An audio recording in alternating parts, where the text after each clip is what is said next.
bisa dijadikan untuk tes DNA.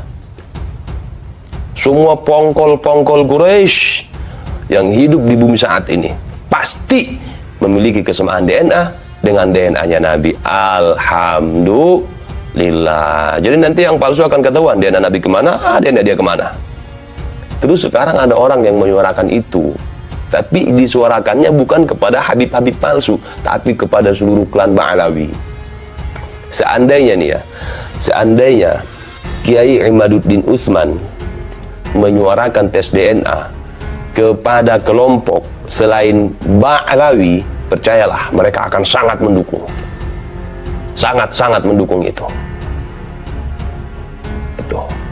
Seandainya Kiai Imad ceramah, kemudian memuat di tulisan-tulisannya itu, tulisan-tulisan ilmiahnya tentang tes DNA kepada orang-orang yang baru muncul di Indonesia, kemudian mengaku sebagai keluarga Nabi, cucu Nabi, keturunan Nabi.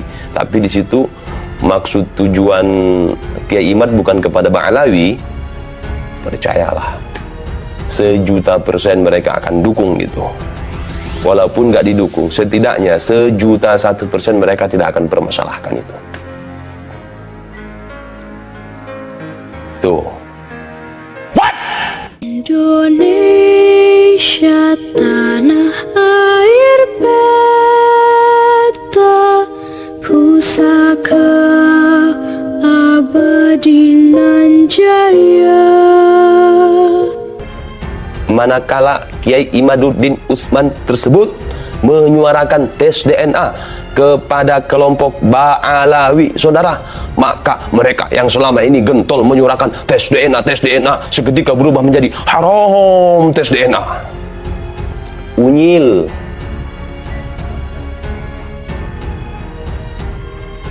Habis itu bikin narasi sesat menyesatkan, memecah belah umat Islam, musuh-musuh Islam, mulut lu bau jigong.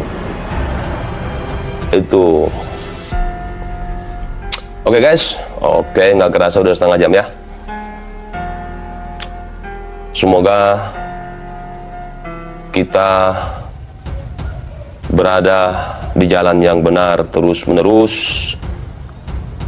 Walaupun sudah lewat bulan Agustus, agar silaturahmi tidak putus, pinjam dulu 500.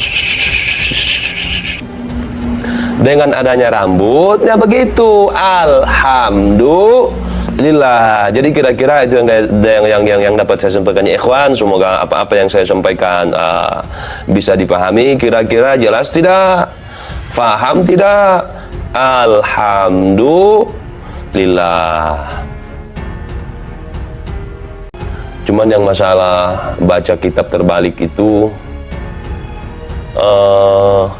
belum ada klarifikasi ya. Karena nggak mungkin dong baru bangun tidur ya, nggak mungkin. Masa alasannya itu mulu, tiap salah waktu itu ana baru bangun tidur, nggak mungkin ya. Kalaulah misal cuma satu kalimat, ya wajar khilaf gitu kan. Walaupun orangnya misal pemberani segala macam, ada saatnya dia ya mungkin mentalnya down gitu karena depan kamera segala macam. Karena kan dia selama ini udah biasa berjuang ya di dunia fakta katanya, bukan di dunia maya.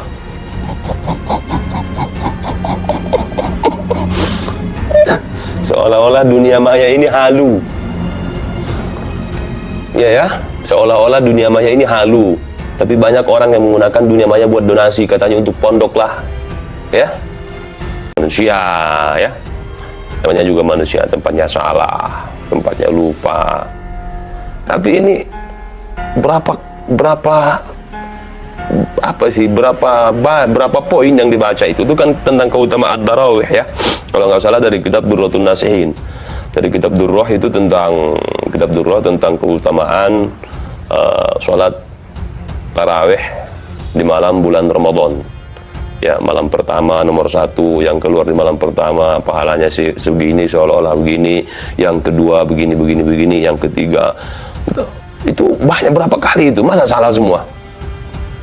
Dari kiri ke kanan semua, dari itu kan maknanya pun jadi rusak. Jadi seolah-olah Anda membaca Al-Fatihah misal ayat pertama Bismillahirrahmanirrahim, ayat kedua Alhamdulillahirabbil alamin, ayat ketiga Ar-Rahmanir Rahim, Ayat keempat, Maliki Yaumiddin. Ayat kelima, Iyyaka na'budu wa iyyaka nasta'in. Ayat keenam, Ihdinas siratal mustaqim. Misal 6 ayat gitu kan. Masa ke-6-6-nya salah semua, kebalik semua. Ya. Tentang musuh-musuh Islam, pemecah belah umat Islam, faham tidak? Alhamdulillah, ya. Semakin yakin bodohnya. Kalau bodoh masih mending ngap. Yang parah itu kalau udah idiot, cacat otak itu parah itu.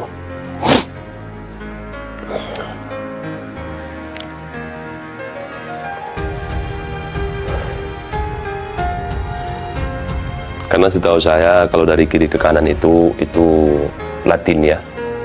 Itu Latin, baik angkanya maupun hurufnya, bacaannya. Ente dikatain banci sama Suneo Aldo Botak, Bang. Waktu itu si Aldo live itu saya komen di situ, muka dia langsung berubah kena mental. Bang TJ komen gak muncul, mungkin di blok atau apa itu. Ya. Aldo itu ngata-ngatain banci, pendukungnya ngata-ngatain banci. Ya gue ngakak baca komennya sambil ngetik. Karena yang bibirnya merah merona siapa, ya, lipstiknya sampai apa sih itu namanya, luber kemana-mana karena keringat. Itu ya. Kemudian paling parah di situ, ya gitu ciri-ciri. Saya ingat pesan Rocky Gerung. Perdebatan itu pakai argumen. Jadi nggak akan menimbulkan emosi kalau pakai argumen. Tapi emosi itu muncul dari apa? Dari otak yang dungu yang nggak punya argumen. Dia mengedepankan sentimen. Orang kalau nggak punya argumen, maka akan sentimen. Itu yang menimbulkan emosi. Kurang lebihnya itu kata Bung Rocky Gerung ya.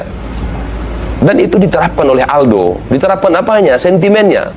Dia ngata-ngatain bapak saya loh. Saya mau tulis, cuman nggak enak kalau nggak pakai suara. Waktu itu saya tulis itu, woi Aldo, bapakmu mana? Saya gituin kan. Nah, kata Aldo, bapak dia dikubur. Oh dikubur, itu doang. Seandainya bisa komen pakai suara, saya mau ngomong gini, dikubur ya doh, dalam tanah. Bapak kok dalam tanah itu bapak apa singkong? Mohon maaf ya, mohon maaf. Ini seandainya komentarnya bisa pakai suara, saya mau ngomong kayak gitu. Itu cuman karena nggak bisa pakai suara, ya udahlah, biarin lah. Aldo sentimen lah, itu menunjukkan kredibilitasnya ya.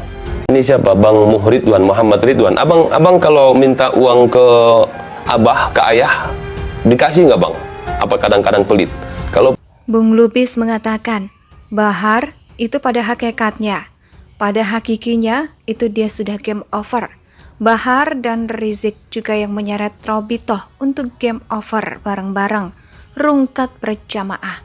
Jadi Bahar itu sudah game over, itu sudah. Dan saya bisa buktikan kalau Bahar sudah game over, mulai dari masalah nasabnya. Di sini umum tentang makna tentang secara umum, tapi tentang si Baharnya benar gak? Dia dari kelompok Balawi, itu dulu. Kalau untuk si Bahar belum masuk ke masalah seperti ini, tentang tolak secara ilmiah, belum masuk ke situ, ujar Bung Lubis. Pelit omongin bang, bapak ini bukan anggota DPR, jangan pelit-pelit, gituin bang. Indonesia sejak dulu kala tetap dipuja-puja bangsa